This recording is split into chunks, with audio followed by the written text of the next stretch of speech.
Welcome back to the Stronger by Science podcast. In today's episode, Greg and I answer listener questions about the optimal rate of weight gain while bulking, rep ranges for hypertrophy, soreness, concurrent training, a variety of recovery modalities, and more. To finish off the episode, Greg and I talk about why research should still be valued and applied, despite the likelihood that there's probably some low-quality research hiding within the literature out there. If you want your questions answered on a future episode, we now have a new process for submitting questions. Questions can be submitted by typing in the URL tiny.cc/sbsqa, or you can just click on the link in the episode description. As always, thank you for listening, and we hope you enjoy. Welcome back to the Stronger by Science podcast. We're here with another Q&A episode. Before we get into business, we do want to address something because there's a lot of rumors flying around, a lot of misinformation on the internet. So Greg and I did a lasagna cook-off not too long ago, and the results were in. There were some initial results coming out that weren't quite legitimate, hadn't been really verified yet. Basically what went down is people ate my lasagna, and literally people said things such as, quote, "I could eat this. Where's the cottage cheese?" Which came up. That was a big point of contention. A lot of people were worried, can Eric masterfully kind of put that into the lasagna food matrix? Yes, people could not find it. They had no idea. So all in all, flavor-wise, texture-wise, presentation-wise, I would say it was probably about a draw, but Ty goes to the lowest macros, so I think I came out on top. Yeah, so that's actually not at all what happened. So it was so painfully obvious on the front end that it was going to be an absolute bloodbath that Eric's girlfriend actually defected to Team Greg about 48 hours beforehand. That's my ex-girlfriend. So Eric's current girlfriend, and we made beautiful homemade noodles, homemade meat sauce, homemade cheesy bechamel. It was absolutely incredible. Of the 6 people there, 5 of them said that it was the best homemade lasagna they'd ever had. The only one that didn't was Eric, for obvious reasons. It was possibly the biggest runaway victory in any cook-off that has ever occurred. If you were paying attention to my Instagram story that night, you saw the cross sections of Eric's. It was, 1, just an objectively sad cross section, and 2, not the cross section of a lasagna. I think if anything, I won by default because I was the only one that made a lasagna that was entered into the competition. Creativity counts. Yours was a joke. It wasn't inspired. There was no unique spin on it. I'd push the boundaries of lasagna. If you want to disqualify it for being creative, that's on you. It was arguably a chicken dip. It was a good chicken dip, if that's what you're calling it. One could construe it as a passable chicken dip, but not a lasagna. Okay, so I thought we'd reached a conclusion here. Clearly, there's still a lot of misinformation, so we're just going to leave it in the past and never talk about it again. Completely unrelated note, please keep applying for the co-host position for this podcast. I get a lot of good applications, and as things get more and more tense between Greg and I, believe me, I'm looking through them all hours of the day, trying to find the right fit. And also on that same topic, keep blowing up Eric's inbox, lobbying to have me stay on as the co-host. Several hundred of you so far have messaged him to voice support for me staying on. I don't think we'll be able to crack through his rough outer shell until at least probably 3,000 to 4,000 people message him. So if you're listening to this, shoot Eric a message. Say, you got a good thing going with the podcast now. Don't ruin it. Keep Greg on. Every single one of you needs to message his personal inbox on Facebook or Instagram. Let him know. Honestly, so some people have done that. And every message I get gets me closer to firing his ass. So if you think you're helping, you're just making me extremely angry. And you're putting Greg's livelihood in jeopardy as it pertains to this show. All right, you want to get into some questions? Let's do it. All right, so question we have leading off is for Eric. Very straightforward question. So Eric, slow gain versus bulking, which I assume implies a faster rate of weight gain. What are the pros and cons? So this one is it's pretty intuitive. A lot of people, whenever somebody kind of lands on the goal that they want to put on some mass, now the question is how much and how quickly. And I mean, the pros and cons are pretty obvious. When you go with a slow rate of weight gain, you're probably going to increase the proportion of lean mass that's gained relative to fat mass, most likely. You're probably going to minimize falling into that trap where, yeah, you gained some lean mass, but you added a ton of fat in the process because you were just in a huge caloric surplus. Now, the downside of that is, theoretically, you could be leaving some gains on the table. So it is possible that you are gaining lean mass at a slower rate than you otherwise could have if your caloric intake was a little higher. So, it's obviously very tricky to strike that balance, and there's pros and cons of going slow, and there's pros and cons of going more rapidly with it. Unequivocally, going slow with your weight gain is far less fun. So dreamer bulks are awesome. And a dreamer bulk, if you're not familiar with the terminology, they call it a dreamer bulk because you just delude yourself into thinking like, oh, I'm clearly just getting huge, when in reality you're putting on like a ton of fat. But I think everyone that's kind of big did at least one dreamer bulk in their career. Wouldn't you say? Yeah, probably so.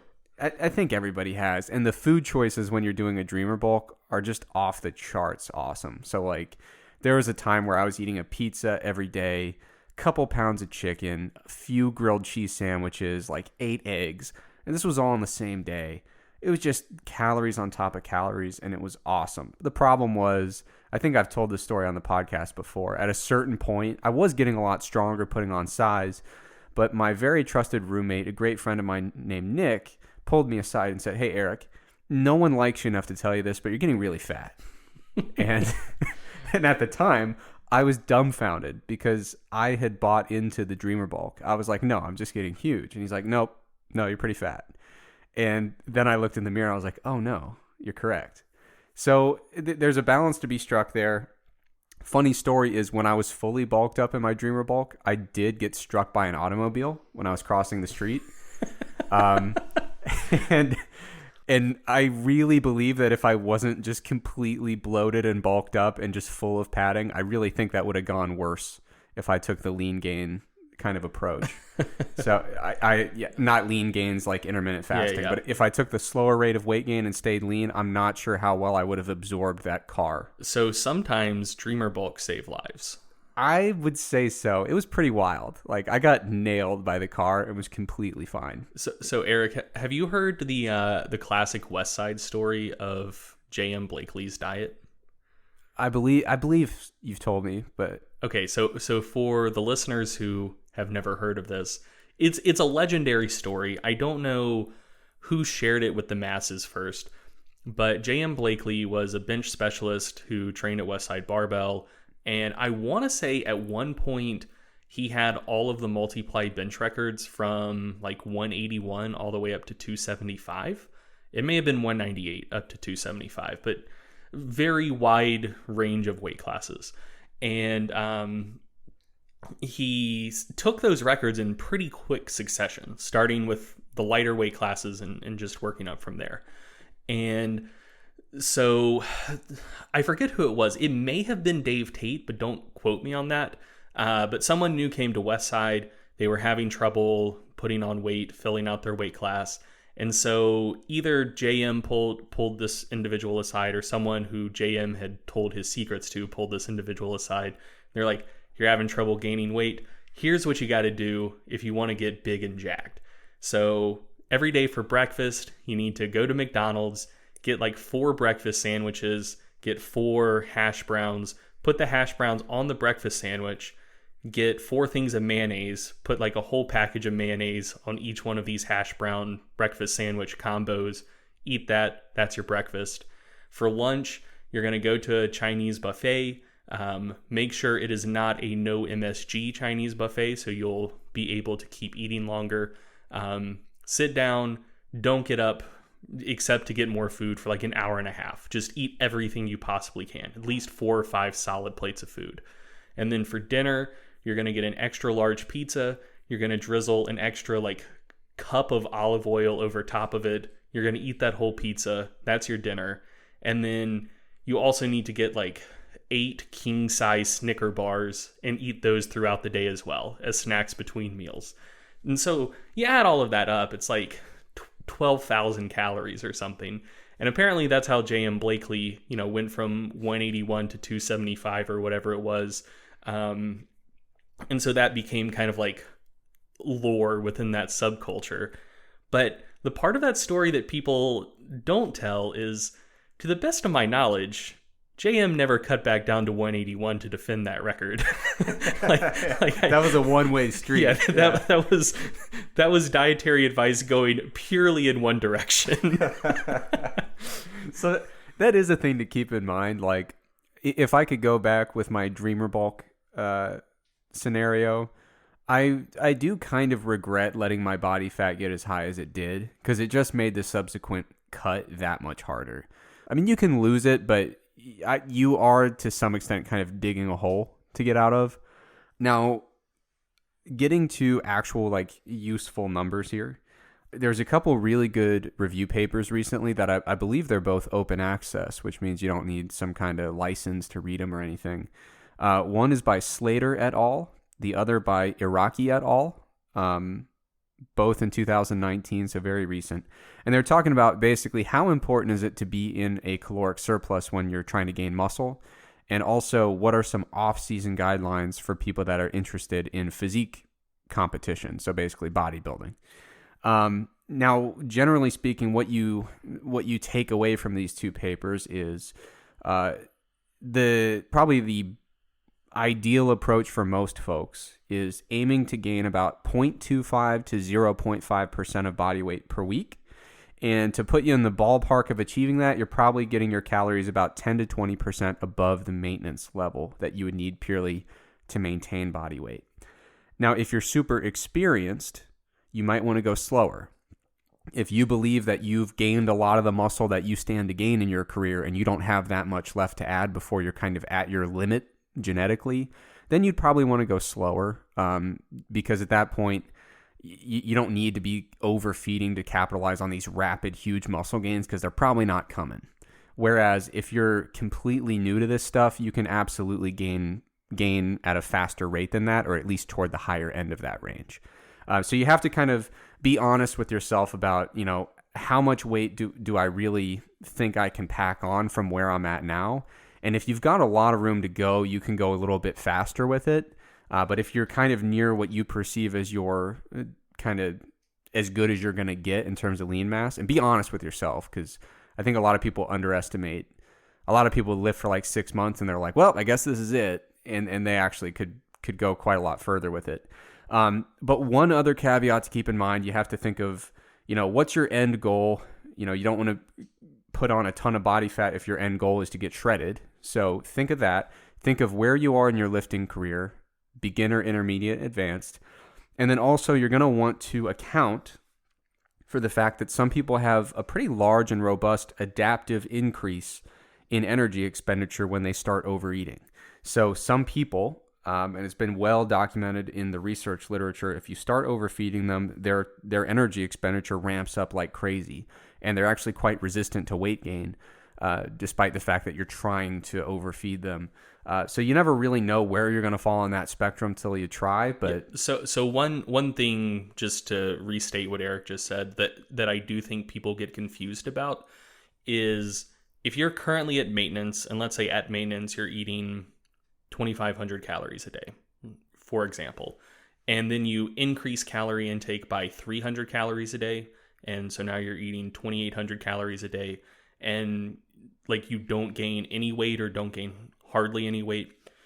I see a lot of people looking at that and saying like, dude, I'm in a 300 calorie surplus and nothing is happening. By definition, you're not in a 300 calorie surplus. You are still at maintenance, and adaptations have taken place either metabolically or via NEAT to keep you still at maintenance, but just at a higher maintenance level. Yeah, maintenance is a range, not a number. Yeah, and so if you acutely overfeed or underfeed, you're going to see that maintenance number shift around a little bit. So that's exactly what I'm getting at, is the fact that, in the, I think it was the Iraqi paper where they gave that 0.25 to 0.5% body weight per week. I think that's the one of those two papers that it came from.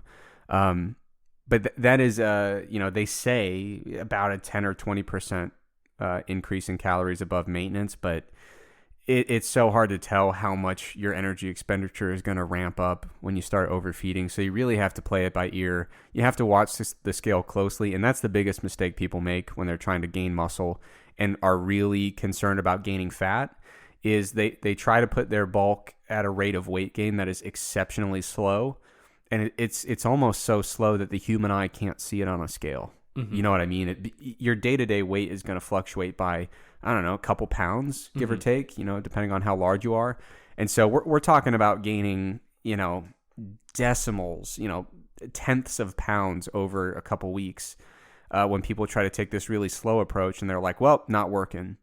And so the really tricky thing is finding that balance where you can actually keep an eye on you're making enough progress to track it, and you're not just scrapping the whole plan and saying, screw it, tried it, didn't work. So I think the recommendations that they outline in Slater et al. And Iraqi et al. Are a really good starting point, and then from there you got to play it by ear and watch the scale. So can I just toss another question in here? Yes. So this comes from our list of Q&A questions people have submitted. I forget who asked it, but I thought it was a pretty good question, and I think it dovetails pretty well off of your answer to the previous question. So what this person asked was basically, one of the things you said leading off your answer to that question is, most people who are in fitness, either strength sports or physique sports, have done a dreamer bulk at some point. Like you have, I have, virtually everyone I know who's been lifting for at least 10 years has at some point or another done a dreamer bulk, and generally fairly early in their training process. And so, I mean, you recommend a pretty conservative surplus generally. I do too. Pretty much everyone I know does. Yet we all went through that dreamer bulk. So do you think that there's some sort of conflict there? Like, we've clearly got, maybe not to the place we want to be, but we've made some good gains. One of the things we did along the way was a dreamer bulk, and we're telling people not to do what we did. So is there some hypocrisy there, or do you think it's more like we learned our lesson from our dreamer bulks? I would say it's more the latter. I feel like I learned my lesson from the dreamer bulk.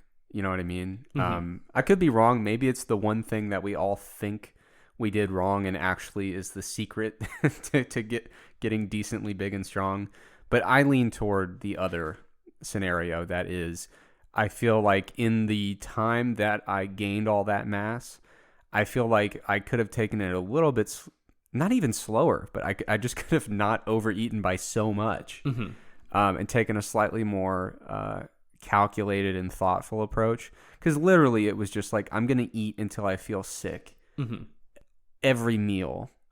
And just try. It's like you were saying with the diet you laid out. I think the quote from, if you're talking about the same article I'm thinking of, it was like, screw it, olive oil, canola oil, anything but motor oil, right? Yeah. That was the exact article. Yeah. So it's like that. It's the beauty of that approach is its simplicity.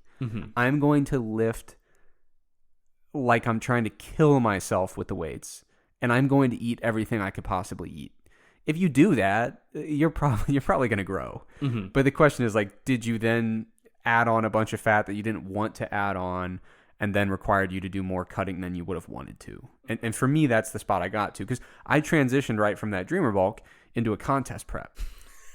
Like, because I literally, this is a true story. I got hit by the damn car, and then I realized, like, oh, I'm healthy and I'm not injured. And I probably should be injured, but like I'd never done bodybuilding, and I was like, I better give this a shot before I get myself hurt in the gym or walk in front of another car. Yeah. And so, I went straight from a dreamer bulk into a contest prep, and, had to cut a good 40 pounds to not even get that lean. Because I wasn't lean. I won the novice category, but would not have done damage in the open. Yeah. Way too fat. So I think I learned my lesson where I was like, oh, this could have been a lot easier if instead of eating 4 grilled cheeses after the pizza, if I had 2, I still would have made the gains, So I don't know. Do you feel differently? I do kind of wonder if it's different for strength athletes and physique athletes. And especially, I would say probably for drug-free strength athletes who maybe just naturally have a somewhat higher body fat set point. So one of the things that I've seen with not a tremendously large number of lifters, but a decent amount, is people who I've gotten to know them well enough that I know that they were fat kids, before they got into sports, before they got into string sports, they were chubby little kids. And then they get into lifting, they get pretty lean, they wind up in a weight class that looks like on paper it should be pretty good for them. And then they stall out hard there and just say, fuck it, gonna get big, put on a fair amount of weight, not always super high quality weight. They probably did put on proportionally quite a bit more fat than muscle. But then when they move up to the next weight class, even though their body comp is worse, not only are they way stronger, but their Wilks score is also better. And so I wonder if if in a general sense, getting leaner probably shouldn't on average hurt people's strength all that much. But for people who were chubbier growing up, if for whatever reason, I don't know what the mechanism would be, you're just, for whatever reason, stronger at a slightly higher body fat level. So, I don't think that would be an argument for dreamer bulking from already being at a higher body fat level. But maybe if you did get lean at some point, doing a bit of a dreamer bulk, not putting on 50 pounds, but putting on 20 may do something for you. Yeah, that's one of the things that's always perplexed me, and I don't think I have a good answer for it, but when I was really bulked up and pretty, I had a lot of padding on me, I was strong. Yeah, dude. And it wasn't muscle, but God, I was strong. Adipose tissue does not have contractile function, but there are times that I question that. I know. I know it doesn't, but sometimes I wonder. Dude, you've seen me bench a million times. When I was all bulked up and fat and stuff, 350 was not a problem. And I'm not touching that right now. Yeah. I'm not even close. But I've seen the same thing. It's one of those questions that has bothered me probably since I was 20 years old. Why was I so strong when I was fat? Because it wasn't muscle. Yeah, because you probably have more muscle now than you did then. Probably, yeah. Yeah. I don't get it, man. Yeah, I don't know. I think that's one of those things where several folks, when I've just gotten them alone and had a conversation with them about this, we all kind of acknowledge there seem to be a fair amount of people that, get them up to about 20% body fat. They're just way fucking stronger than they are at 15%. But that's not something that people talk about publicly, because there's no known mechanism that would explain why that would be the case. And so I think people don't want to put that take out there because they know they don't have an explanation for it. But I think it's a legitimate occurrence, but I don't feel comfortable even attempting to speculate about why it would be. No, and the funny thing is, if you're in the powerlifting, bodybuilding hybrid world, which is where I occupied for a while, so everyone convinces themselves, they're like, oh, my numbers are nice. I'm used to cutting 25 pounds whenever I feel like it.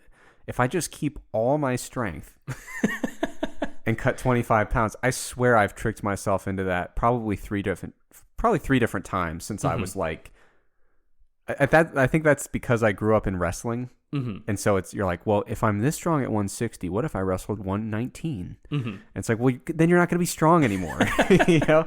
But Yeah. I convinced myself I was going to be like the greatest 148 lifter on the planet based on my like 185 lifts. And then the second I lost like 5 pounds, I was like, oh, I'm weak again. Okay. Yeah. Yeah, that's how it goes, man. Yeah. All right, Greg, let's switch gears here. And we've got a question for you from 81NC19. The question is, Greg, how do routines with sets of 20 to 30 reps differ for hypertrophy when compared to similar volume sets of 8 to 12 repetitions? Is the response similar? So if by similar volume you mean same number of sets performed to failure or close to failure, then yeah, hypertrophy is going to be pretty similar. If you mean hypertrophy in terms of like volume load, then I would assume you'd get more hypertrophy doing the sets of 8 to 12. But also, we've talked about this on the podcast before. I've talked about this on Stronger by Science. Volume load isn't a great metric for most applications. So if you're talking about set volume, then on a per set basis, assuming sets are taken pretty close to failure, hypertrophy should be similar. However, one thing that I think is important to note here is you have to consider the question of practicality. So, like let's say doing 3 sets of 20 RM squats and doing 3 sets of 8 RM squats are going to get you pretty similar hypertrophy. That's a cool little tidbit to know, but if you were setting up a training program and you're going to do, 3 hard sets of 8 or 3 hard sets of 20 twice a week for the next 16 weeks, and you can get the same gains from either one of those setups, virtually everyone's going to go with the sets of 8 because the sets of 20 fucking suck. So if you can get the same progress with less general suckage, you'd probably want to go for the sets of 8 to 12. And then also, like, research isn't set up to figure out what the maximal amount someone could grow with like a perfectly optimized program is. Like most studies use fairly conservative training volumes just to make sure that, you don't wind up with a bunch of people injured and your IRB mad at you. So one thing we also know is that higher weekly set volumes tend to cause more muscle growth. And so, let's say you're trying to do 15 hard sets of quad work per week. That's probably going to be very doable with sets of 8 to 12. It may be theoretically possible, but just crush you if you're doing sets of 20 to 30 for all 15 of those sets. So like, yeah, the answer to that question is if you do equate the number of sets, doesn't really seem to matter all that much what rep range you train in within reason. But practically, I think sets of maybe 5 to 12 reps are what you see most people doing in the gym for a reason. That's a pretty wide rep range. So, if you don't want to train super heavy, maybe for joint issues or something, you kind of go with the lighter, higher rep end of that range. Maybe if you're doing something that is very metabolically taxing, like squats or deadlifts, you don't really want to do the sets of 10 to 12. Maybe now you're doing sets of 5 to 8, like whatever. But that's a pretty big range. And it's where you see most generally successful programs gravitating towards. And I think there's a reason for that. Like, it gets you good growth per set. It generally sucks less than the super high rep stuff. And it's a generally good practical range of reps per set to train in. The other thing I'll say though is like the exercise you're doing matters a lot. So, if sets of 20 are just as good as sets of 8 to 12 for growth, and you really, really like to get a huge pump and a super intense burn when you're doing arm work, like sure, do sets of 20 for curls and tricep extensions. Like that's perfectly fine. And that's probably going to be, generally more enjoyable and feasible than doing sets of 20 for squats and deadlifts. So yeah, in theory, equate for sets, similar hypertrophy regardless of rep range. practically kind of maybe 5 to 12-ish reps per set is generally what works best for most people most of the time. Do you ever, I don't know if this is just me, but there are certain lifts that I don't let myself do high rep ranges with. So the two that come to mind for me, whenever I start letting my bench press repetitions get high, I really feel the wear and tear on my shoulder, a pre-existing injury. Same thing with deadlifts and my old sacrum issues. Part of me wonders if just, if I'm like, okay, I'm going to bench a set of 12, if because the load is so light that on the first 4, I can have bad enough technique to make my tissues angry without like getting pinned under the weight.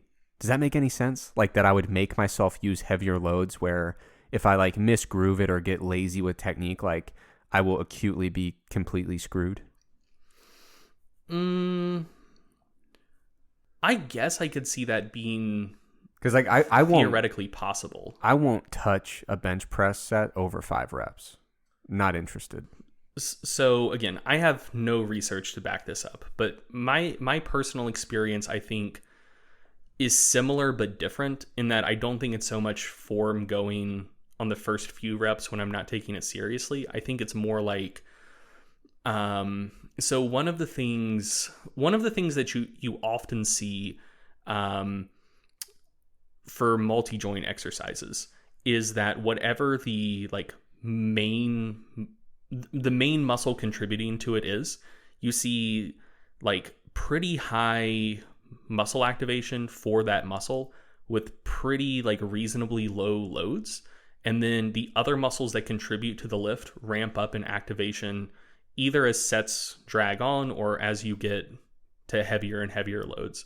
So for example, there was a paper by Kroll and Golis from, I think, 2017, where they looked at EMG of the pecs, triceps, front delts, and maybe lats, with loads ranging from 70% of 1 rep max to 100% of 1 rep max. And what they saw with the pecs is that pec EMG didn't actually seem to change virtually any at all between 70% loads and 1 rep max loads. But front delt EMG and especially tricep EMG ramped up dramatically as loads increased. There's a paper, I believe, by Robbins looking at multiple reps on the squat, finding something similar. So from rep 1, quad EMG was pretty high, but EMG of the hamstrings and hip extensors started ramping up as people got closer to failure. And so a part of me wonders if when you're doing the really high rep stuff, since the total amount of fatigue you generate is greater, which I feel is self-evidently true. If you put 90% on the bar, rep 1, you are 100% strong. If you fail rep 4, that means you're 10% weaker than you were at the start of a set. If you put 50% on the bar, rep 1, you're 100% strong. When you eventually fail by rep 25 or whatever, you're 50% weaker than you were at the start of a set. So maybe just because you can generate more fatigue during the set, you're getting more and more of the muscles involved in the movement that generally wouldn't be quite as involved. And that just fatigue stuff that's not used to being fatigued, kind of pulls stuff in ways it's not used to being pulled. That's kind of my subjective experience with high rep stuff, because I do occasionally throw in high rep squats and deadlifts, and I'll get sore from sets of 5, sets of 8, but I get a different kind of sore in different places from the high rep stuff. So that's my semi-informed take. Yeah, I remember I did see a talk at a conference several years back where somebody was looking at I forget the particulars of the study, but it was a really cool study where they fatigued the deltoids and watched the mechanics of a particular shoulder exercise throughout the course of the workout. And the joint geometry really started to change. Like, not the actual structural geometry, but the articulation of the glenohumeral joint as the surrounding musculature fatigued.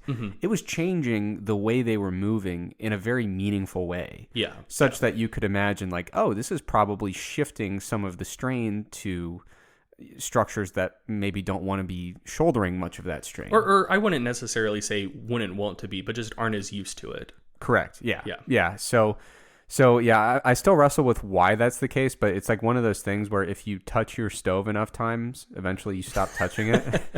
Yeah. And like for me, it's like I see like, oh, bench a set of 12. I'm like, I mean, I'll give you 6 doubles, but I'm not doing 12. No, you know? yeah. I think it's so the explanation I gave, I already said this, but just to make super clear for the listeners, I'm not saying 100% for sure that's what happens, but based on my experience and some of the research I've seen, that's, again, a semi-informed take on the topic. Makes sense to me. All right, next question for you, Eric. How can we improve sleep to help training? Sleep's getting big. I feel like more than ever, the last couple of years, you hear a lot more people talking about sleep as it pertains to athletes and training and stuff like that, which is a good thing because I think we ignored it for a long time. Like we used to always, it was always like a thing of pride. Like we got our guys in the gym at 4 a.m. It's like, yeah, but they all went to bed at 11. Yeah, you know, it's like that's not a great plan. Or the whole like I'll sleep when I'm dead. Well, congrats, bro. Like you're gonna die 20 years earlier now. Yeah. You'll have a great opportunity for that. So there was a recent review paper by Vitali et al. In 2019, open access, so anybody can read it. What they did was within the paper, they gave a couple lists of recommendations, and instead of running my mouth for 30 minutes and trailing off, I'm just going to give you the good stuff, get right to the lists with the highlights here. So one was called the Healthy Sleep Hygiene Top 10 Recommendations, and their source was the UCSD Center for Pulmonary and Sleep Medicine Patient Information handout. So they went ahead and republished it right there in the paper. Number 1, don't go to bed until you're tired.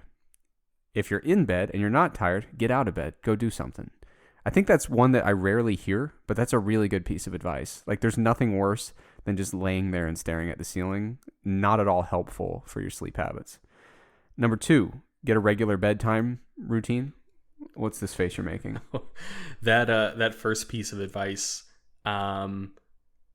actually just like ruined my sleep for about 5 years. Why? Because you would just bail on the concept of sleeping and go work? I mean, dude, so people say, humans are supposed to, have a natural 24-hour sleep-wake cycle. I'm about to tell like a Greg is a special snowflake story. Don't hear this and think that it's going to apply to you. So, if I don't go to bed until I'm sleepy, I will generally just like pull an all-nighter, maybe like once out of every 3 nights. And it's not just, like when I don't have stimulants in my system, when I'm not on screens, I still just don't get tired until, I don't know, maybe like 6 or 7 in the morning. And then at that point, there's no point in going to sleep because I'm either going to get like 2 hours or sleep through the entire next day. But this is one of the reasons why, like, one of the pieces of advice I was given when I started having sleep issues is, read a book to wind down.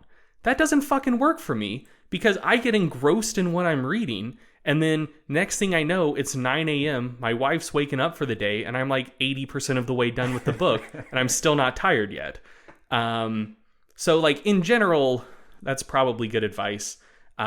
I previously took that advice. It didn't work well for me.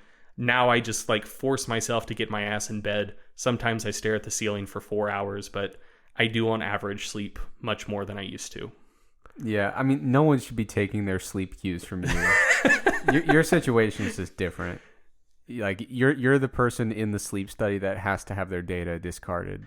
No, yeah, for sure. Yeah, for sure. What you've got going on is strange. But number 1, don't go to bed till you're tired. If you're not tired, get out of bed till you get tired. Number 2, have a regular bedtime routine. reading, a warm bath. Don't, unless you're Greg, because you start reading and all of a sudden you're done with the book. Number 3, try to get up the same time every morning. So routine is big for a lot of people. Your bedtime routine, what you do before bed, the time you go to bed, the time you wake up.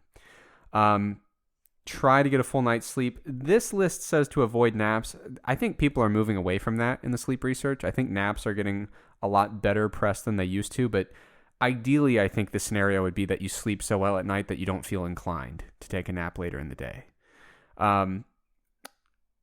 Use your bed for sleep and intimacy only. Don't do a bunch of other random stuff in your bed. Don't be sitting in your bed doing homework and stuff like that.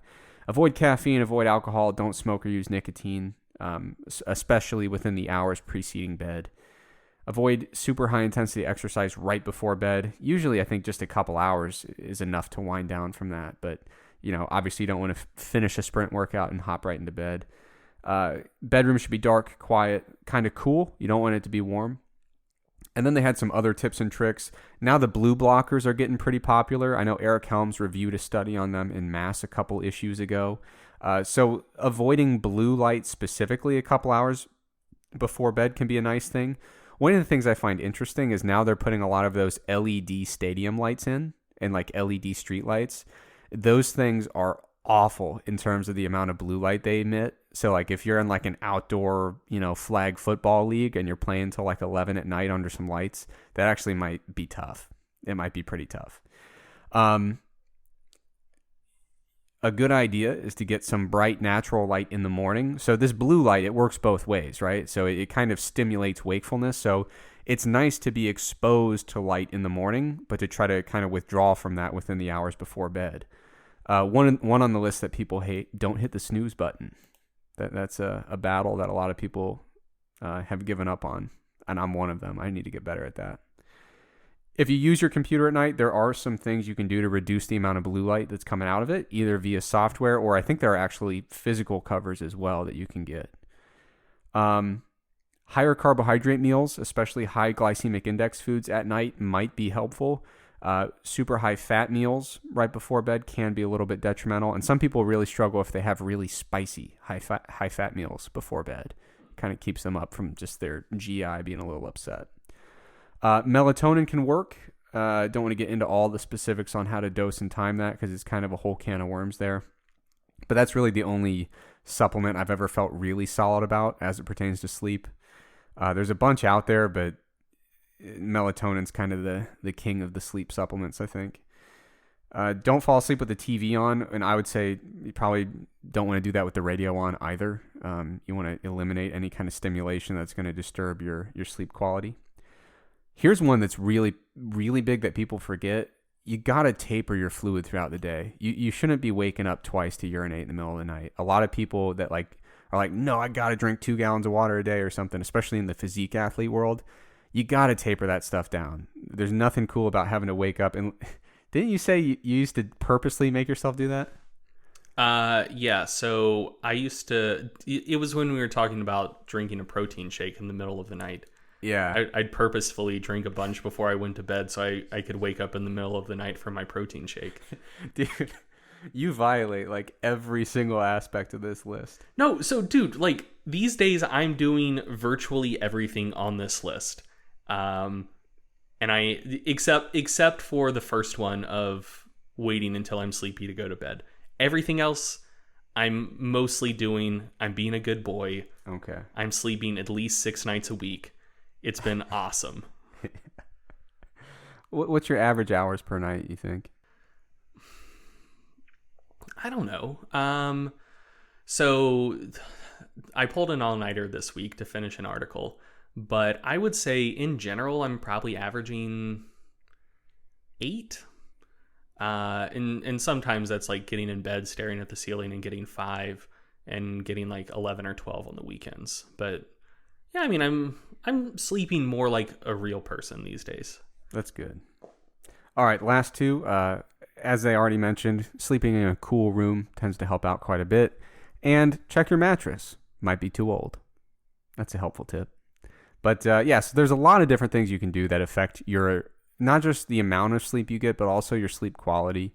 I think that's something that people should consider. A lot of times people, it's like, well, I went to bed at this specific time and I woke up at that specific time, but sometimes they fail to account for the fact that they're rolling around all night and they're still tired all day despite the amount of sleep they're getting. Sleep quality is also really important. So there are some people who, even though technically they sleep 7 hours a night or something, it's like we still probably ought to look at this checklist and reevaluate if you're potentially hurting your sleep quality, which is still causing you to be really tired throughout the day.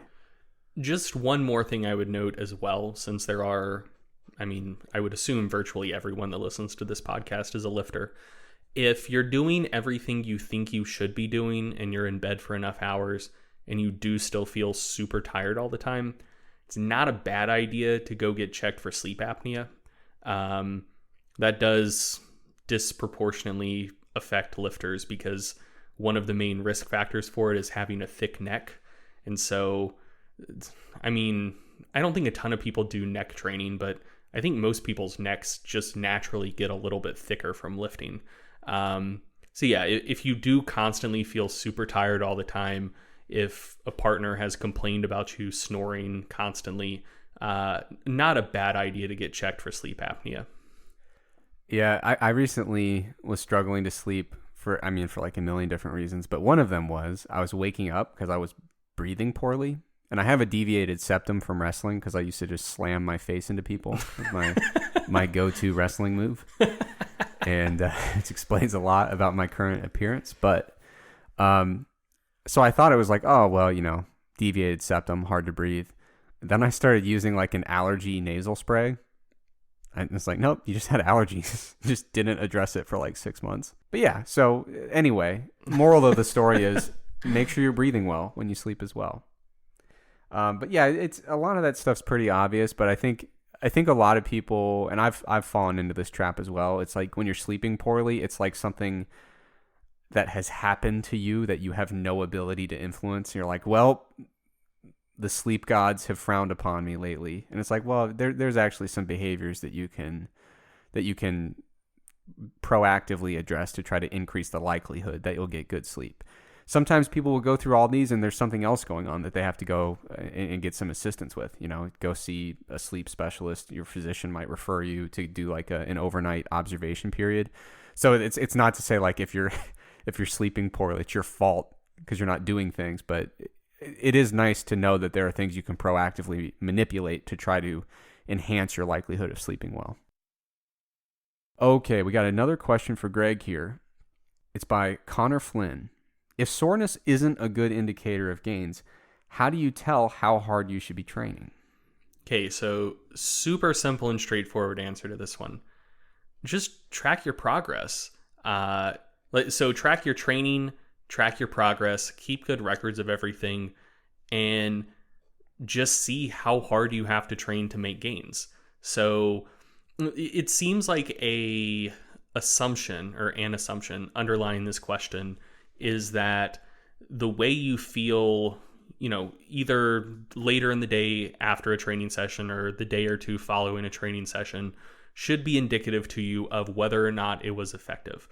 And I don't think that that's a good way to approach it, simply because like measurable adaptations for people past the very early beginner stages of training do take weeks or months to accrue. And so the way you're feeling, hours or days after a training session isn't going to be very indicative. It can't be very indicative of, what's going on over that entire multi-week or multi-month period. And so, yeah, I think your best approach is just keeping good records, like a pen and paper journal. Now there are apps that people use to track their training. One that I recommend, full disclosure, I'm on their board, is called Gravitas. I believe it's still only available for iOS, but it's really good. Or you could just like use a spreadsheet. I use spreadsheets. I love spreadsheets. But just have some way that you're tracking your training, like what your training volume is, what exercises you're doing, your frequency, and you have some way to monitor progress. It doesn't necessarily have to be going for 1 rep maxes, even though that's not a bad way to track progress if you're a power lifter, obviously. But, maybe your bread and butter workout is 3 sets of 10. If you're, being able to lift more weight for 3 sets of 10 on the same exercise than you were 3 months previously, that tells you were training hard enough. Progress is occurring, good things are happening. So, yeah, in general, if you're going for like a feeling after a training session, I kind of think a decent subjective way to feel after a session is kind of like you wake up the next day and you're like, well, I couldn't do that same workout again today, but I don't feel like dog shit. I think that's kind of what you're aiming for. Like maybe a little achy, a little tired, but not like trash. I think that's not a bad subjective feeling to shoot for, which is kind of more all-encompassing than just soreness of the prime movers that you just trained. But yeah, that's still, I think, way worse than just actually tracking stuff, monitoring progress, monitoring your training volume, and just simply seeing, well, am I making gains? If so, cool. I have been training hard enough. That's probably a pretty good guide for how hard I need to train moving forward. Have I not been making gains, and do I feel fresh all the time? Well, then I probably wasn't training hard enough. I need to do more to make gains in the future. Or am I not making gains and I feel like shit and worn down all the time? Well, maybe I was training too hard, or, maybe I wasn't sleeping well. Maybe I wasn't taking care of business outside the gym. But yeah, just objective markers of performance and training volume. Like I think that's what you should monitor and use to tell you whether you've been training hard enough. And if your urine's brown, you train too hard. True. Yes. Okay, question for Eric. What are the best ways to do concurrent cardio, so low intensity training or high intensity training, along with lifting? Yeah, so I've got a brief anecdote about this. I was in Finland, and I was talking about bodybuilding contest preparation from a research perspective. And I didn't really study up on the event too much before I went there. I knew what I was going to do. I knew the general context, and I was like, perfect. And I got there the first day, and I was like, I probably should have considered the fact that Professor Hakkinen was there, as was Juha Atienen. And so, like, most of the really good concurrent training research for the last, ever basically came out of their lab. And I was like, oh God, I have some slides on concurrent training.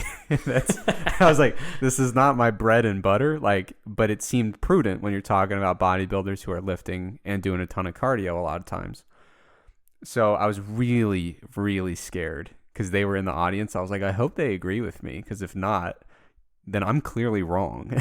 I'm not going to argue with them. But in any case, as I presented my slides, they smiled and nodded the whole time, so that was a good sign. Someone else at the event also did a talk specifically about concurrent training, and all of our general recommendations lined up quite well. So I walked away feeling very good about myself. Now, when it comes to concurrent training, there's a really nice review by an author. The last name is... It's gonna sound like a disease when I say this. That's clearly not how you pronounce it. To me, it looks like methanitis. That's how it looks to me too. Okay. But it came out in 2018. Very nice review. Talking about concurrent training. Obviously, there is some potential to experience an interference effect. And that is, if you're doing a ton of aerobic training and a ton of resistance training, the signaling pathways that precede adaptations in the muscle to each of these types of training, they are to some extent at odds with each other. And we do see, as I kind of talked about in my presentation in Finland, nervously, when you see interventions where people are doing a ton of cardio and a ton of lifting, you do tend to see an interference effect present. But when they start getting a little bit more careful about the overall volume of both, those are the interventions where you really don't see much of a pronounced interference effect. And so there are things you can do when it comes to intensity, volume, and timing that very much reduce the likelihood of a significant interference effect. Can I just throw one thing in here? Yes. So most people listening to this are probably either primarily have hypertrophy or strength goals. The other aspect of the interference effect that's not talked about quite as often is the impact of concurrent training versus resistance training alone on power output or like high velocity stuff. And the literature as far as like strength and hypertrophy goes does show that, yeah, you can mess with some of these variables and either negate the interference effect or at least minimize it pretty substantially. The stuff on power output is a little bit more dire. The interference effect is larger. It shows up larger. Way larger. Yeah. It shows up in more contexts, etc. So like if you're just trying to build big legs or improve your squat and you want to do some cardio, like, you'll probably be fine. If you take the advice that Eric's about to give. But if you're trying to put 4 inches on your vertical, probably not the best idea. Yeah, that's a really good point. It's pretty wild when you see the drop in power in some of those studies with the interference effect or just the lack of power adaptations that take place. Power is usually more affected than strength, and strength is usually a little more affected than hypertrophy, generally speaking. So I'm of the opinion that hypertrophy is the only thing that actually matters. And so that's why my answer is written from that perspective. So with all these things, power is tricky, but if you really want to include cardio and you really want to avoid the interference effect, the first thing you want to do is be really cautious about how much of both you're doing. And so like the thing I brought up in my slides about physique athletes is like, you'll see competitors in case studies and it's like they were lifting 90 minutes a day, 6 days a week, and they were doing at least 4 hours of cardio a week. That's a lot. And by the way, they're also eating at an enormous deficit. Like they're interfering all over the place, but that's kind of the nature of the game. But something that you can do is try to, limit the number of times per week that you're doing what I would call a real aerobic bout of exercise. If you're taking a 30-minute walk just to get your energy expenditure up, I don't consider that part of the game here. We're talking about something where you're jogging or more in terms of intensity, in my opinion, or, getting on the bike and doing some real dedicated pedaling. A walk around the neighborhood, I think you could probably do that to your heart's content, assuming it's not an outrageous number of hours you're spending doing that per day. You're probably not going to interfere with much at all, in my opinion. Now, I would say the more you can limit your cardio sessions, certainly the more you can limit the interference effect. The tricky thing is a lot of times people will say, try to prefer high intensity intervals rather than, lower intensity steady state cardio. To an extent, that's okay. And the understanding there is that when we'll look at the different, molecular pathways that are stimulated by high intensity interval training, they're less at odds with what we're trying to achieve with strength training when you compare it to like traditional aerobic exercise. The problem is, and we've talked about this on the podcast before, as everybody found out in about 2010, if you just do like 9 sessions of HIIT per week, you're going to die. Like you're going to be so fatigued and tired, you're going to perform like crap. So you have to strike a balance there. Like it's very easy to look at the molecular pathways and say, oh, we'll do the high intensity stuff.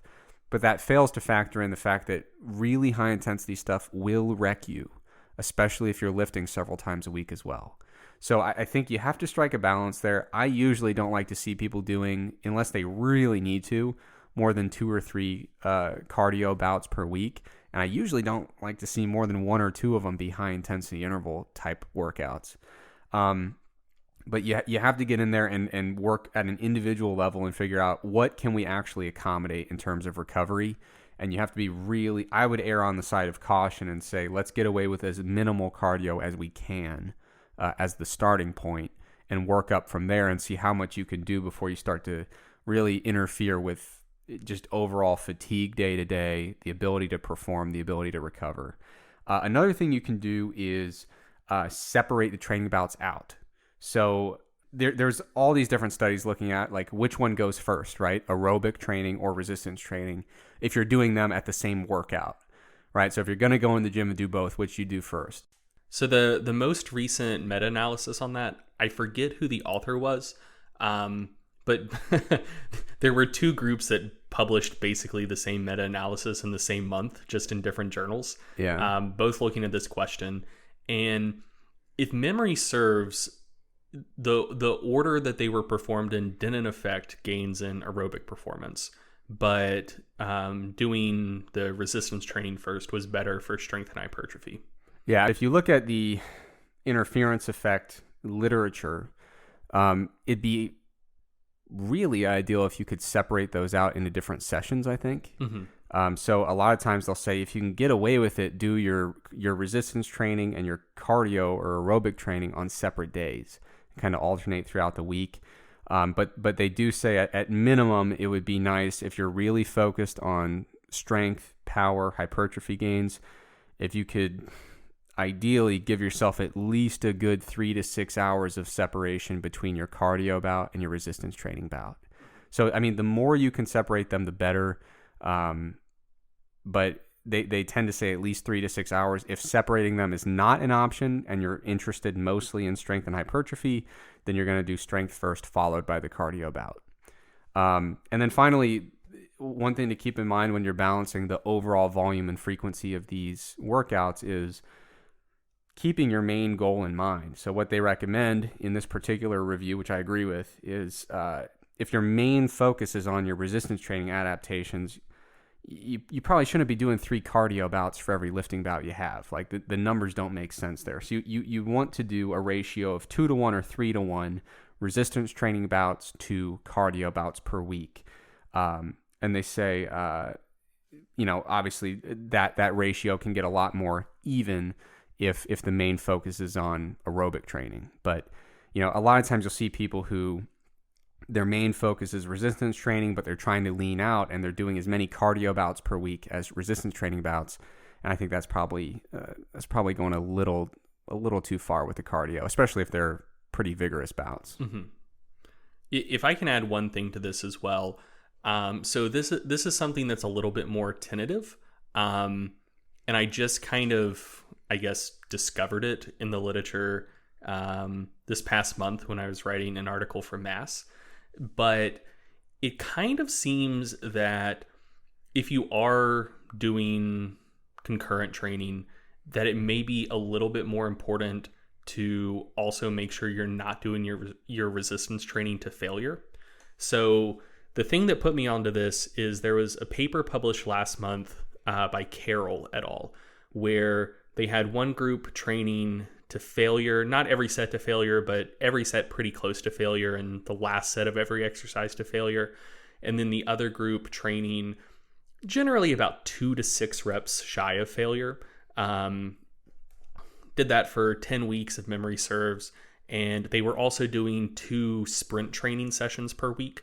And by and large, what you see in the literature, if you look at like the failure versus non-failure stuff, is either more hypertrophy when training to failure or similar hypertrophy between the two conditions. In this paper, the group not training to failure had significantly larger increases in anatomical cross-sectional area of the quads and non-significant larger differences. So like kind of leaning in that direction, but p-value not quite below 0.05 for type 1 fiber cross-sectional area, type 2 fiber cross-sectional area, and vastus lateralis thickness as well. So this is really kind of the first study I've seen in that body of literature leaning really hard in favor of not training to failure. And so the interesting thing is they did have a couple cardio sessions per week in that study as well. So I went back and looked through the concurrent training literature to see the concurrent training studies where the concurrent training group actually grew more than the group only doing resistance training. And I could find 4 studies. 2 of them, it's kind of hard to parse. They were by Lundberg et al., if memory serves. And the resistance training was isokinetic stuff. So it's hard to know exactly how that would apply to just normal isotonic training. The other 2, though, One was by Kazior et al., and one was by Mikola et al. And in both of those studies, the majority of the training was not done to failure. So in the Kazior study, I want to say like 18 out of the 21 training sessions weren't to failure. And in the Mikola study, I want to say 14 out of the 21 weeks of training weren't done to failure, which is pretty cool. Like 21-week training studies is pretty long for the literature. And so both of those studies saw more hypertrophy when doing concurrent training versus only resistance training. And in the Carroll paper, it saw more hypertrophy. So it was 2 concurrent training groups, but one of them wasn't training to failure, and they had more growth than the group training to failure. So that's notable because for most of the training literature that's out there, you just have people do resistance training to failure because that's a good way to, standardize stuff and make sure people are actually training hard and not just sandbagging you the whole time. And so it's something where I guess one could potentially theorize that rather than an interference effect, maybe it's slightly synergistic, doing cardio plus non-failure training. That may be a bit of a stretch, but I think what we can say with slightly more confidence than that is if you are doing concurrent training, I think it becomes even more important for your resistance training to not be done to failure. Maybe just because the added fatigue of training to failure when compounded with the extra fatigue from the concurrent training really just digs you into a bigger hole. And the other thing I'll note, which I don't think you touched on, is that when you look at the interference effect literature, it's really only for the lower body. So the studies that have looked at whether doing running or cycling affects hypertrophy, you see it with lower body stuff, but not upper body stuff. Yeah. So, if you compete in the board shorts division and you just need to look good from the waist up, probably doesn't really matter. I think I would suspect that it doesn't matter based on the literature we have. But I would also caution people who do compete in the physique division, board shorts, not to get too attached to, interference effect happens on a spectrum, right? Yeah. I mean, it's clearly something where the dose makes the poison. Right, yeah. So the thing that always kills me is when people are, it's like you're, competing in something that is theoretically based on, especially if you're natural doing physique, the physique category, you're still trying to get as big as you can. There's no way natural who's just too big. There's probably four physique competitors out there who are I need to chill. But realistically, I mean, can we just say it? Physique is it was made for the non-tested federation, so people didn't have to have 1 million grams of test per week. Yeah. Isn't that pretty much the deal that we're comfortable with? Yeah. So in natural, you're still trying to get big. And the thing that kills me is when people are dieting hard and lifting hard and they're doing 6 hours of moderate intensity cardio per week. It's maybe it's not the same interference effect that we're seeing, that kind of local within the particular muscles acting, but your lifting is going to suck. Yeah, and another thing to note is the concurrent training literature we have isn't also looking at people in big calorie deficits. Right. And one just fun little physiology fact for people out there is if you're in a big calorie deficit and carbs are low as well, doing lower body cardio stuff can cause glycogen depletion in your upper body via the wonders of the lactate shuttle, where basically you can metabolize carbohydrate into lactate in your arms, pecs, shoulders, whatever, and then that lactate is shuttled to your lower body, converted back into carbohydrate and used for aerobic or anaerobic metabolism. So yeah, that is a good point. In the literature, it doesn't really seem like the interference effect really hits the upper body all that much, assuming you're doing lower body dominant cardio. But yeah, it wouldn't shock me if things changed in an energy deficit, or especially if you're doing really, really high volumes of cardio. Okay, question for Greg. What effects can active release therapy, acupuncture, massages, and stretching have on training? So that's a good question. And I'm mostly only going to answer the back half of it. I'm not aware of much research at all on active release therapy. I know what it is. I know how it's marketed and how it's supposed to work, but I just haven't seen much high quality research on it, period. I'm not saying it doesn't exist. That's just not an area of research I pay much attention to. And in the handful of journals that would publish ART research, theoretically, I haven't come across it when doing the journal sweeps for mass. So I don't think there's that much out there. With acupuncture,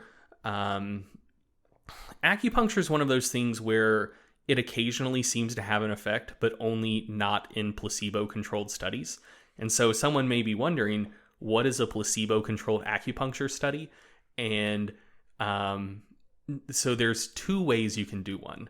The first way is, like, acupuncture is based on a bunch of ideas that are largely unproven about how, like, chi flows through the body and how you can, like, how adhesions or like muscle knots or something can block the flow of chi, and like the needles can help the chi flow better and whatnot. And so one way you can do a sham treatment for acupuncture is, like, some people get the needles put where the needles are supposed to go to release the chi, and other people just get needles put in like random spots that are like close to those positions. And the other way, which I think is cooler personally, is some people actually get needles stuck in them, and some people just get poked with toothpicks. Which, like, I don't know how good of a sham treatment that is, because I've never had like traditional Chinese medicine type acupuncture done, but I've had dry needling done on me before, and I feel like I'd be able to tell the difference between a needle going in and just being stuck with a toothpick. What's the pain level on dry needling? Low. Really? I mean, like, it's weird. It's like, for me at least, it's low grade pain and also low to moderate grade tickly. Huh. It feels weird. I don't know. But it feels substantially different than getting poked with a toothpick. It's very different. Okay. But yeah, so basically in the studies where there's no sham treatment or placebo, acupuncture maybe seems to do some stuff, but when you introduce a sham treatment to compare it against, it doesn't really seem to do anything that the sham treatment doesn't do. And so, like, there's a general principle that if someone's dealing with some shit, like, kind of doing anything kind of helps a little bit. So as far as acupuncture goes, it's probably that acupuncture itself doesn't really do shit, but just going to have someone do something to you that is theoretically supposed to help helps you out, even if what they're actually doing is generally ineffective. So that's ART and acupuncture. Massages and stretching, though, there is more high quality research on that. And for massages, they actually seem to be really good stuff. There was a meta-analysis that I reviewed for Mass a while back that it synthesized the findings of like 130 different studies that looked at different recovery modalities, or different modalities purported to be recovery modalities. So that included massage, it included just like active recovery, it included stretching, it included water immersion, compression garments, probably a few more that I'm forgetting, but probably like 10 to 12 different therapies. And within that meta-analysis, post-workout massages seemed to do the best for both like objective recovery of performance after a hard training session, and if memory serves, that meta-analysis also looked at like subjective like personal assessments of soreness and recovery. And so post-workout massages seem to be really good. The thing to note there, though, is in the studies that look at the effects of massage on recovery from exercise, it's generally like you do a really intense training session and then immediately get a massage. So it's not like, you do several weeks of training and now you're getting kind of sore and your joints are cranky and then you go get a massage. Like, that's not what the research is on. It's like, you're doing a brutal deadlift day and you schedule a massage where you can drive straight from the gym to the massage parlor. And so in that context, massage seems to be great. I don't know.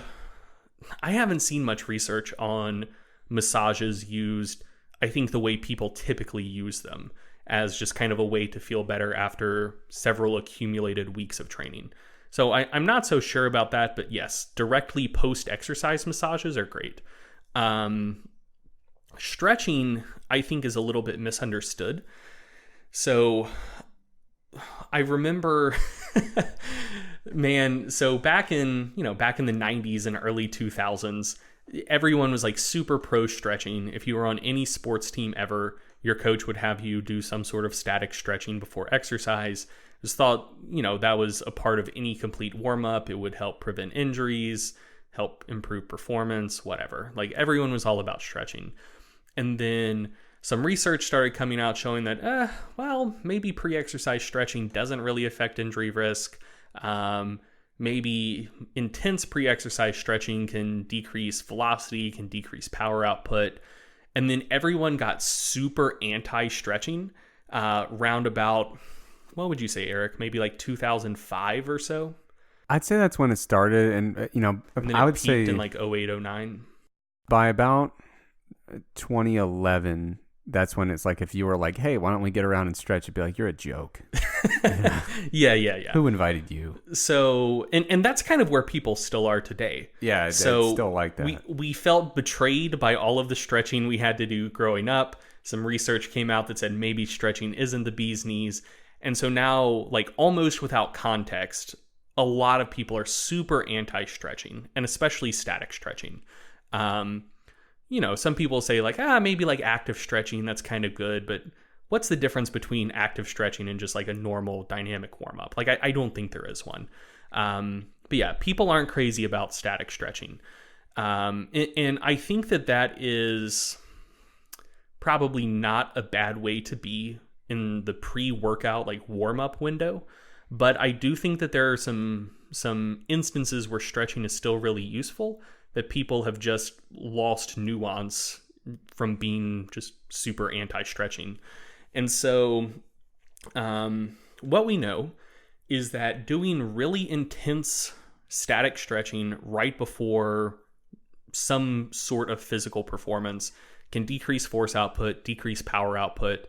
If you do really intense stretching right before resistance training, so, you're doing leg press and you stretch your quads super hard right before each set, you actually see decreased hypertrophy from that. So that's no good. But if you do light sets of stretching between exercises, that seems like it may actually increase hypertrophy a little bit. So at this point, I believe there's only one study on it. And I think it was from D'Souza? Yeah, I was gonna say, I think that's from D'Souza. And I'm pretty sure he's working on a follow-up to that in trained lifters now. But in the prior study, it was on untrained lifters, and the stretching they had them doing between sets was light stretching. So it was below the point of discomfort. I want to say if it was like a scale from 0 to 10, where 0 is no stretch at all and 10 is super intensely painful stretch. Grade 3 tear. Yeah, pretty much. I want to say the prior study had people at like a 4-ish. So like light stretching between sets in one study has boosted hypertrophy. So that's pretty cool. And then where stretching is still really useful, I think, is away from training. So, not like super intense stretching during a workout, not stretching when you're warming up to train, but maybe after a session, and certainly like, maybe in the morning, hours before a training session, or at night, hours after a training session. There was, again, a systematic review that I looked at for MASS that was looking at the effects of prolonged stretching interventions on muscular performance. And most of the studies So I want to say all of the studies in that systematic review either found a neutral or positive effect. I don't think any of them found a negative effect on muscular performance. But yeah, like, so one of the things that I think most people know is that acute static stretching doesn't really cause changes in range of motion all that much. So, you stretch your hamstrings, hold that stretch for like 2 or 3 minutes, you get deeper into it. Cool. 10 minutes later, you no longer have more hamstring extensibility than you did prior to stretching. But chronic static stretching does improve joint range of motion, tissue extensibility. Like, it does cause those chronic changes. And it seems like it may help increase muscle force as well. And there's at least one study by Simpson and colleagues that found that just doing really intense static stretching of the calves actually caused calf growth in the absence of training. So, like, stretching can improve range of motion, can improve tissue extensibility, may help improve strength, like augment the resistance training you're doing. Light stretching between sets may boost growth. None of those things are going to make a night and day difference. Like, no one is small because they didn't stretch enough, but it can still have benefits, just not as intense static stretching while you're warming up for exercise. Okay, so the final question. I was a guest on James Walshamy's podcast.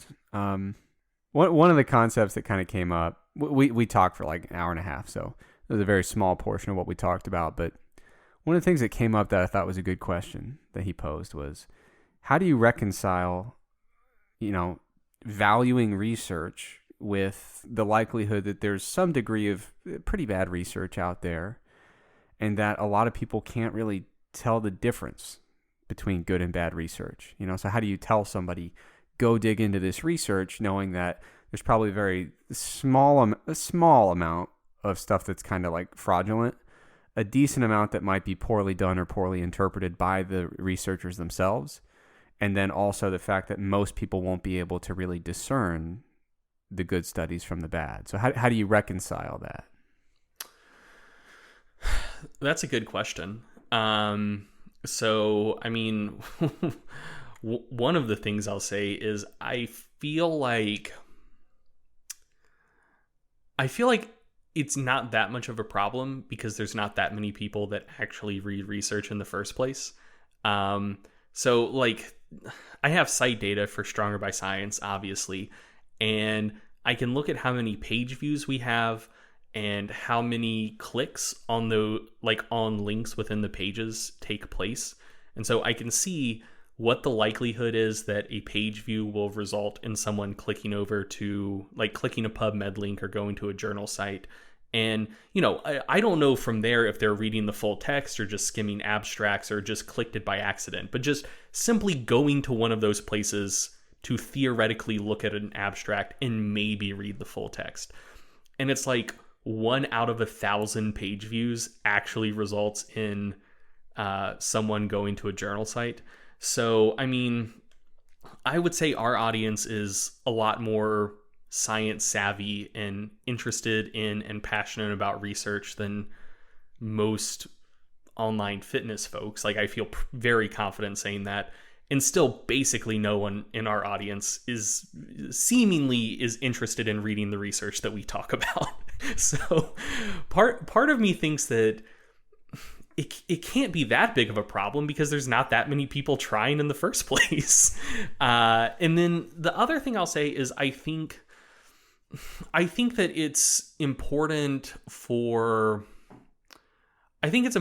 people who do talk about research to not idealize it too much and not be salesmen almost. Because like the whole point of science is it's supposed to be like objective and circumspect.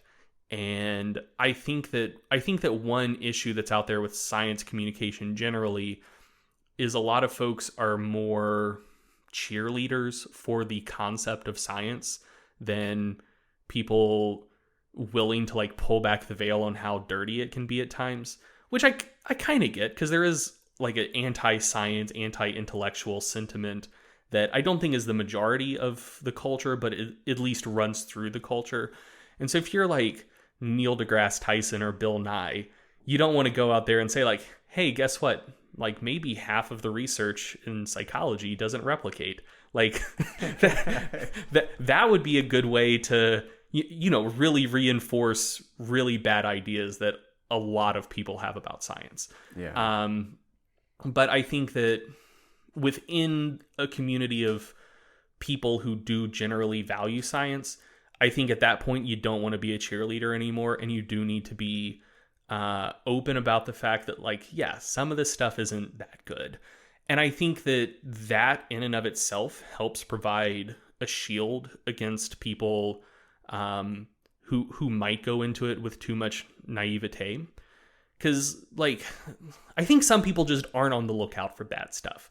They think peer review is perfect, and if something gets past peer review and published, it's good shit.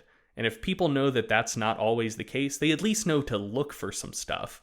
And then if you tell them, hey, here's some stuff that you should look for. I wrote a whole article about this on Stronger by Science, like some of the hallmarks of research that could be sketchy or research that's really good, which we can link in the show notes. If you know some of the things to look for, then that helps a lot. And then the last thing I would say is, like, I would say, I mean, I know the path I took. I assume it's similar to the path you took. And I think it's the path that a lot of people who read research more skeptically took, is just like, I think everyone kind of goes into it wide-eyed and bushy-tailed and thinks that everything's great. And then, you read something about the replication crisis and you're like, oh, maybe this isn't perfect. You come across a handful of papers where you're like, ooh, I don't consider myself an expert, but I'm pretty sure that this is bullshit. And then just over time, you develop more and more skepticism, and you learn more and more ways to pick out stuff that may be suggestive that something isn't awesome.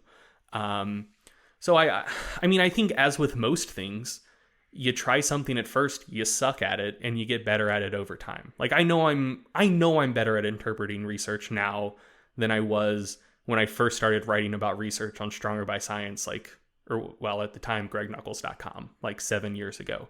Like I sucked ass at interpreting research back then. I was terrible, but like I've done a bunch of it and I've gotten better. And I think that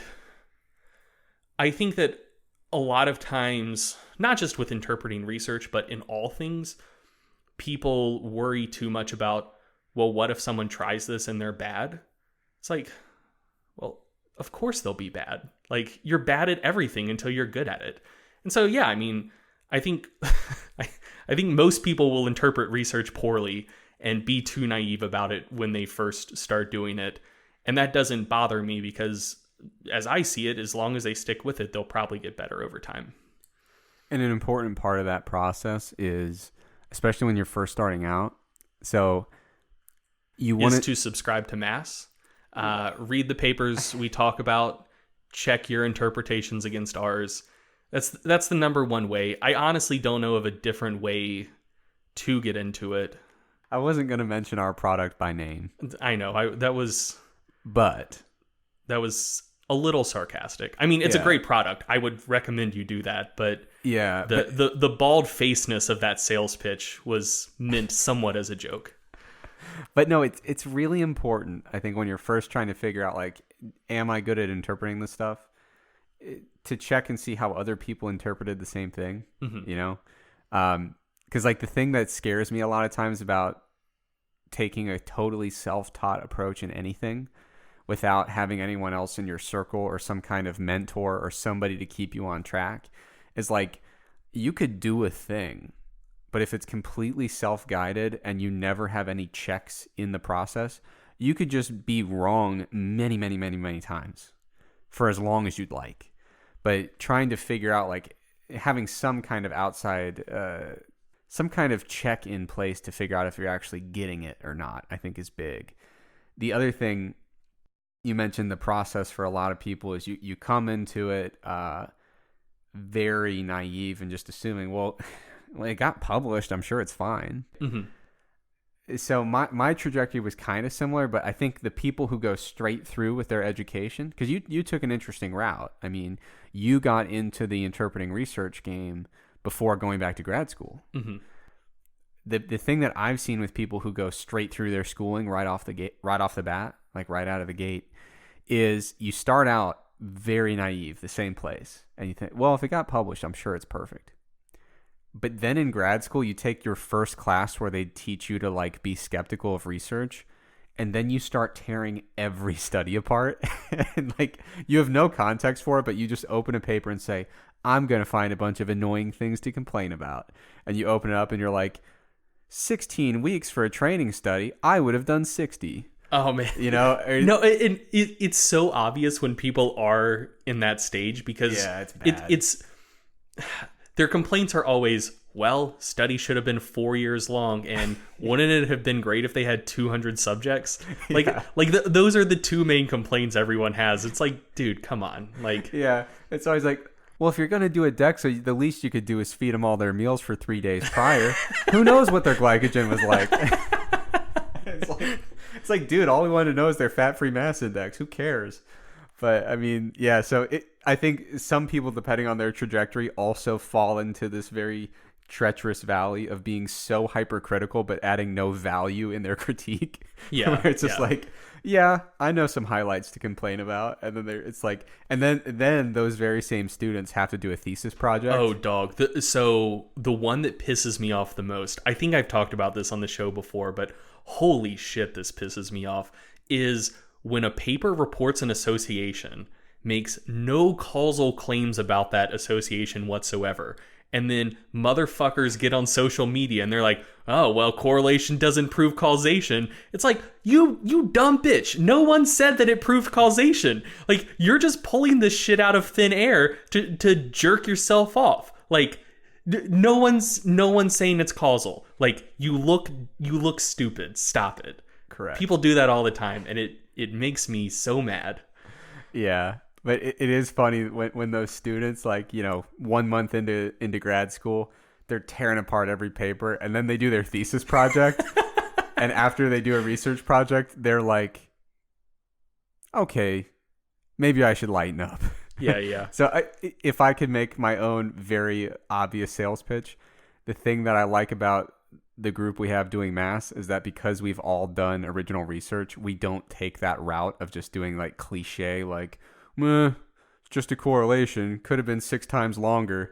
Could have had 300 more subjects. But yeah, I mean, the thing that I would always, or that I would tell people who get a little annoyed when they see that, like, well, if there's bad research out there, how am I supposed to tell how much to value this stuff, is not to let that discourage you, because there's a whole lot of people who are doing extremely good research. There's a whole lot of people who, in all sorts of different platforms, are interpreting that research and trying to make it accessible and turn it into guidelines. So there is a post-publication filtration process that kind of happens at all sorts of different levels, all sorts of different platforms. But I guess my biggest question is like, so if you're not going to value the research, the hell do you have? Like, it's kind of the best we can do if we're trying to be objective about making sense of some of these questions, you know? So if you're going to say, the research, I don't really value it because some of it's not as good as the rest of it, and you're going to throw that out entirely, what are you left with? It's almost like that, I'm going to butcher this, but that Churchill quote about democracy. That's exactly what I was thinking of. Yeah. Like, democracy sucks, but it's the least bad system we've found so far. Exactly. Or something to that extent. Yeah, I have the same approach for research. Like, we can't guarantee that everything that gets published is going to be perfect and interpreted well and even applicable to what you're doing, but it's by far the best thing we got. Yeah, and the other thing I'll note as well is I think it's improving all the time. Just going back and looking at some of the experimental designs and some of the statistical reporting, the stuff that was being done in like the 90s, things have gotten a lot better since then. Having conversations with people who are in research about like open science stuff and like replication, stuff like that, and statistical reporting and just stats in general. A common thing that people are saying is like the reproducibility crisis in psychology and biomedicine, I think, woke a lot of people up in a lot of different fields. And like 2 or 3 years ago, when a lot of that stuff was coming out, if I mentioned problems with reproducibility and, p less than 0.05 doesn't necessarily mean a finding is legit and will replicate, a lot of people in exercise science would look at you like you had a third eye. Like, what the fuck are you saying? Like, it has to be good. Look how low that p-value is. Like, there's no trash getting published. But I think it was like a big shock that took a while to reverberate through all of the sciences. And I think a lot more people have woken up to some of the issues that had been in science for a long time. And so, I mean, I think our field's improving. I think all fields are improving. And I think that a lot of the problems that exist in the literature, there are a lot of like very smart, very dedicated people who are working at cleaning those things up. And I mean, that's the beauty of science, because like most people who get into science do get into it for the right reasons. By a lot. Yeah. By a wide margin. Yeah, for sure. Because I mean, dude, it's hard work. I mean, yeah. There's a reason that me and Eric aren't in academia. I mean, the work to compensation ratio with that level of education doesn't really make sense unless you're doing it because you love it. And so, I mean, I think most people mean well, and they're learning more about things that they may have done previously that weren't great. And since most of the people involved in the process do have the right intentions and the right motivations, I think it's a system that is easier to self-correct than most systems would be. So yeah, like it's not perfect. It's, I think, better now than it was 10 years ago. I think it was better 10 years ago than it was 20 years ago. And things are on a generally positive trajectory. All right. So as always, thank you for listening. Little update. We have a new process for submitting questions. We used to have a very disorganized thread on Facebook, Instagram, and Twitter. That was a nightmare to comb through. So now we actually have a Google form that you can go to the link and you can submit your questions in there in a very organized way. And we always welcome your questions. So if you have a question that you want answered on the show, Greg, what's the URL they can go to? So you can find it in the show notes, or you can just type in tiny.cc/sbsqa for Stronger by Science question and answer. So very, very easy and accessible way to get your questions on the show, and we'd be happy to have them. Thanks for listening. We'll see you next time. Thanks for listening to the Stronger by Science podcast. Now, Greg and I are not experts in medicine or health or really anything else for that matter. So before you make any changes to your diet and exercise habits, make sure you check with a doctor or another healthcare professional. If you enjoyed this podcast and you'd like to support it, visit strongerbyscience.com to check out the products and services that we offer. Thanks for listening, and we'll see you next time.